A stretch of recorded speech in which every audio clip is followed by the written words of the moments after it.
Ώρα 6 το πρωί, οι κάτοικοι στο χωριό Πλατάνη εκλιπαρούν για βοήθεια, αφού οι φλόγες έχουν φτάσει σε απόσταση αναπνοής από τα σπίτια τους.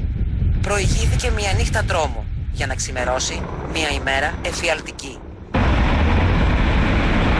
Νερό για να πιούμε δεν έχουμε. Με τι να τη σβήσουμε?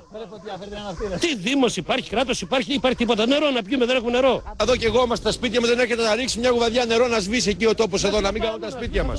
5 χωριά, δαιμονισμένοι άνεμοι και εστίες φωτιάς από άκρη σε άκρη σε μια ακτίνα 5 χιλιόμετρων. Αργυρά, Σελά, Πλατάνη, Καστρίτσι και Ρίο, γύρω από το Πανεπιστήμιο και το νοσοκομείο, ο χάρτης της καταστροφής. Σε μια περιοχή όπου ακόμη και οι ασθενείς για να πάρουν εξιτήριο φορούσαν πρώτα μάσκες. Το θέμα πρέπει να εγκαταλείψουμε, κινδυνεύει!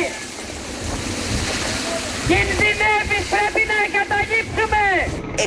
180 πυροσβέστες με 60 οχήματα, δυνάμεις του στρατού, 4 αεροσκάφη και ένα ελικόπτερο ρίχτηκαν στη μάχη από γη και αέρα για να περιορίσουν τα μέτωπα. Προσπάθειες που δυσχέραναν εξαιρετικά οι θυελλώδεις άνεμοι, εντάσσεως ακόμη και 10 από φόρ. Ο αέρας που φυσάει δαιμονισμένα, που μια μας τον έχει ανατολικό, μια μας τον φέρνει βόρειο, τρώμε δασική ασυντήρητη, με αποτέλεσμα να μην μπορούμε να προσεγγίσουμε τις φωτιές και να χρειάζονται ελικόπτερα και εμείς πολύ μεγάλες εγκαταστάσεις. Καθάρισα τα χορτάρια και το δασαρχείο με έβαλε να υπογράψω ποινική ρήτρα γιατί καθάρισα τα χορτάρια. Να έρθει το δασαρχείο να με σώσει. Σύγχυση και πανικός σε ένα παιχνίδι νεύρων όπου ο άνεμος είχε τον πρώτο λόγο, αφού οι αρχές έδιναν εντολές για εκένωση των χωριών για να τις αναιρέσουν και να τις επαναφέρουν ανάλογα πάντα με τη φορά του αέρα.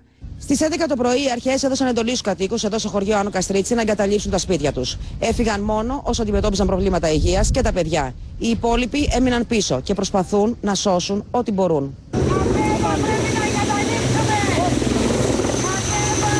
Εγώ φέρνω τώρα υδροφόρα για να σώσουμε το σπίτι μας. Τώρα από την τσέπη μου την πληρώνω. Οι άνθρωποι του ιππικού ομίλου που αφήνουν ελεύθερα τα άλογα στο ποτάμι για να σωθούν όταν οι φλόγες τυλίγουν τις εγκαταστάσεις είναι χαρακτηριστικοί. Στη συγκεκριμένη περιοχή στο Πλατάνι δεν υπάρχουν δασικοί δρόμοι και έτσι τα πυροσβεστικά οχήματα μπορούν να επιχειρούν και να κινούνται μόνο μέσα από τους βασικούς οδικούς άξονες. Οι πυροσβέστες επιχειρούν, σβήνουν τις εστίες, όμως οι δυνατοί άνεμοι αλλάζουν συνεχώς κατεύθυνση και νέες εστίες ξεσπούν λίγα μέτρα πιο μακριά ξανά.